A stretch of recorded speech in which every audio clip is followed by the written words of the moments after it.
Yeah, I mean, really big challenge for us. I mean, Coach Siddle does a great job there. UNC-Wilmington's program got so much respect for their team, their program, their coaching staff, and their players and what they've done. They're playing their best basketball right now, particularly over the last 2 games. It's very clear that they're playing their best basketball, and they've played good all year. I mean, heck, they went into Kansas and really fought, and them has played well there. But I mean, at Kansas, we know what kind of a difficult game that is. But just in general, we know it's a real challenge for us. Very good team coming in and a good rivalry game. 2 great fan bases, 2 programs that have had some good history.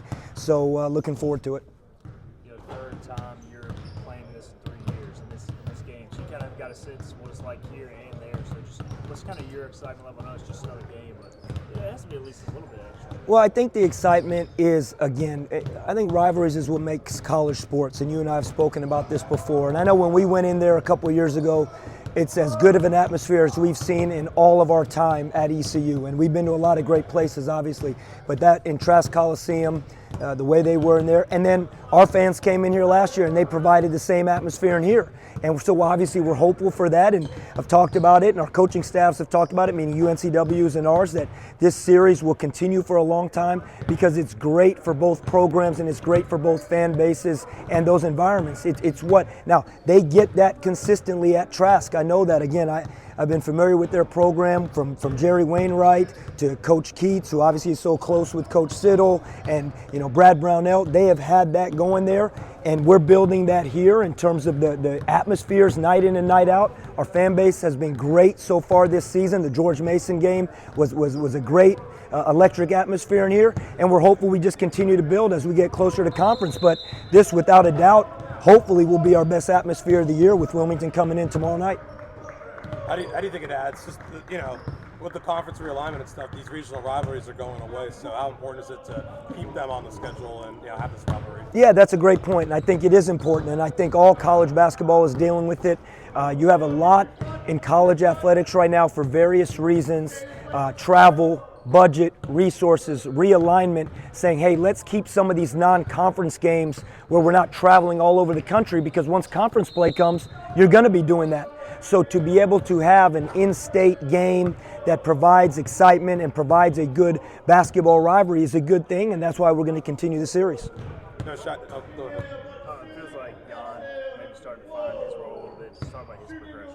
Yeah, he has. I think he's kind of finding his niche, finding out where he can excel on offense. And, he's a really good offensive player. I think the biggest challenge that we had put forth towards him is, hey, we need you to be a really strong defender and strong rebounder. And he put a lot of focus on that when we went to Florida. I thought that helped him get his shot going. More than just his shot. He can pass the basketball. He can do other things. He's got a really good feel for the game of basketball. But it all starts with the emphasis on defense and rebounding. And, he came in the other night, and one of the first plays in the game, he gets a offensive rebound. And that's something we've challenged him to do. When you look at their team, no Trezarian White, no Shaquem Phillips, they're obviously a little different. How have they kind of changed year over year in preparing for them? They're a talented team. I mean, Donovan Newby is a heck of a basketball player. I mean, he can score any which way. He's getting to the free throw line a ton. Reminds us a lot of P.J. Haggerty from Tulsa last year and at Memphis now, who's one of the best guards in the country. I think the way Noah Ross is playing, I think McGriff on the inside, they got a bench. They're a really good ball club. They've always done a great job recruiting. They got talented players. And again, Coach Siddle has a system. Man, they play hard, they pressure the ball, they play defense. They're a very well-coached team. We know they play an up-tempo style of basketball. So, yeah, the names might be different, but they have players that were on the team last year as well.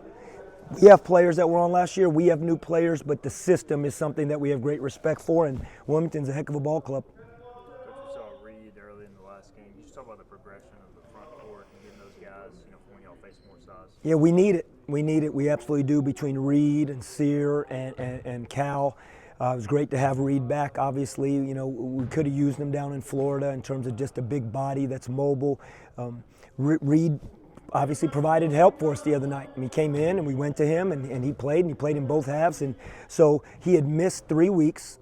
And anytime you miss 3 weeks, I think there's a timing and a conditioning kind of time frame that it takes to get back to it. But he's there, he worked his butt off, and we're excited that Reed's there. But we need all 3 of those guys, to be honest with you. It's not one or the other. It's by committee with those 3.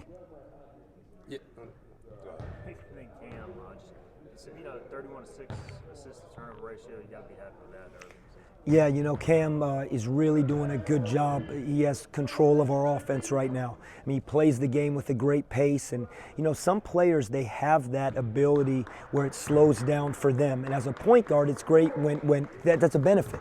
And I know there's sometimes, you know, I'm on Cam and I want Cam to go faster or play faster, but sometimes that's his strength.